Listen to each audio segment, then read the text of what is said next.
আসসালামু আলাইকুম। আশা করি সবাই ভালো আছেন। আমিও ভালো আছি আলহামদুলিল্লাহ।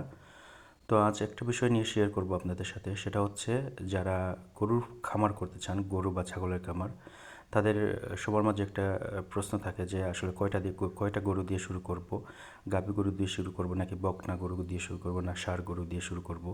এরকম বিভিন্ন প্রশ্ন থাকে। তো এই বিষয়গুলো যাওয়ার আগে আমি আমার একটা অভিজ্ঞতা শেয়ার করব আপনাদের সাথে। সেটা হচ্ছে যে গরু দিয়ে শুরু করার আগে প্রথমে আপনাকে গরু ক্রয় করার আগে যেটা করতে হবে সেটা হচ্ছে ওর খাবার এবং বাসস্থান।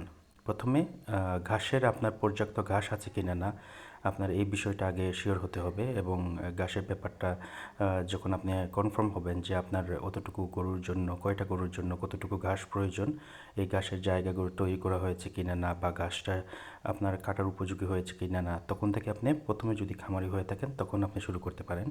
তো এখানে আমি আপনাদেরকে যে এখন যেটা দেখাচ্ছি সেটা হচ্ছে যে আমি নতুন কিছু ঘাসের জমি আমি তৈরি করেছি এই বছর।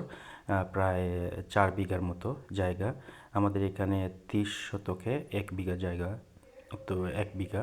তো এই হিসাবে আমি এখানে রেড পাংচুং এবং জার্মান দুইটা ঘাসই কিন্তু আমি এখানে জমিন তৈরি করেছি এবং ঘাসগুলা তৈরি রেডি করে পানি দিয়ে রেখেছি এবং আশা করছি যে 1 মাসের ভিতরেই ইনশাল্লাহ আমার কাটার উপযোগী হয়ে যাবে। তো এর জন্য এখানে আপনারা যেটা দেখতে পাচ্ছেন যে অনেক জায়গাতে আমি ঘাস তৈরি করেছি এবং দূরে দেখা যাচ্ছে যে জার্মান ঘাস এবং ওই ঘাসের জন্য আরও কিছু নিচু জমি আমি তৈরি করেছি। এইগুলো আপনারা দেখতে পাচ্ছেন। তো এই বিষয়টা আপনি একটু নলেজে রাখবেন যে ঘাসের জন্য পর্যাপ্ত পরিমাণে আপনারা এই বিষয়টা করবেন এবং পাশাপাশি আপনি সবজিও করতে পারেন। আমি এখানে সবজিরও আবাদ করেছি এবং ইনশাল্লাহ পরবর্তীতে আরও কিছু ভিডিও নিয়ে আসবো ঘাস এবং এই ব্যাপারে আরও বিস্তারিত তথ্যের জন্য। তো সাথে থাকার জন্য ধন্যবাদ।